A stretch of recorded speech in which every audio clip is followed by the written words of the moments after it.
Wildlife problem before it starts. That's the goal of the Rockford Regional Wildlife Coalition to ensure that no animal is left behind. The Rockford not-for-profit hosted local animal rescues in the community for an event to learn about conservation, public education, and wildlife rehabilitation in the Rockford community. Roughly 500 people were at Saturday's event within the first 90 minutes of it starting, according to event organizers. The attendees could also talk with local wildlife rehabilitators who deal with animals like raccoons, birds of prey, and mammals.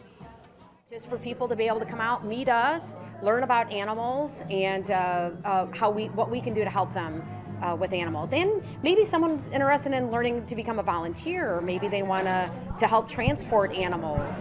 So we're here to help.